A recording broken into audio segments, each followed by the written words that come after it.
Mutton தண்ணி குழம்பு இது இட்லி தோசை சாதம்னு எல்லாத்துக்கும் ஒரு சூப்பரான காம்பினேஷன். எப்படி செய்யலான்னு பார்க்கலாமா?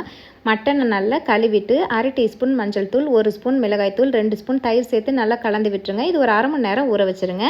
கடாயில் 1 கரண்டி எண்ணெய் சேர்த்து 1/2 டீஸ்பூன் சோம்பு, சின்ன துண்டு பட்டை, 2 கிராம்பு, 2 ஏலக்காய் பொரிஞ்சதும் 15 to 20 சின்ன வெங்காயம், 2 தக்காளி சேர்த்து நல்லா குழைவாக வணக்கிக்கோங்க. இந்த அளவுக்கு வணங்கி வந்ததும் மிக்சி ஜாரில் மாற்றி அரைச்சி வச்சுருங்க.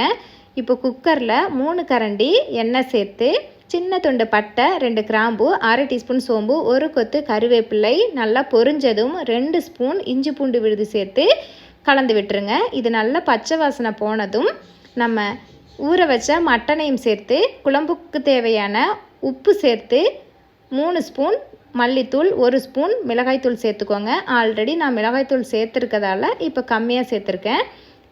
நல்லா கலந்து விட்டதும் ஒரு 7 நிமிஷம் எண்ணெயிலேயே வணக்கி விட்டுருங்க. இந்த அளவுக்கு நல்லா எண்ணெய் பிரிஞ்சு வந்ததும் நம்ம அரைச்சி வச்ச விழுதையும் சேர்த்து குழம்புக்கு தேவையான தண்ணி சேர்த்து மூடி போட்டு ஒரு 5 விசில் விட்டு வேக வச்சுருங்க. இந்த அளவுக்கு நல்லா வெந்து வந்ததும் மறுபடியும் ஒரு 5 நிமிஷம் கொதிக்க வச்சுருங்க. நல்லா கொதி வந்ததும் மல்லித்தலை தூவி இறக்கிக்கோங்க. இந்த மாதிரி செஞ்சு பாருங்கள், டேஸ்ட்டு சூப்பராக இருக்கும். தேங்க்ஸ் ஃபார் வாட்சிங்.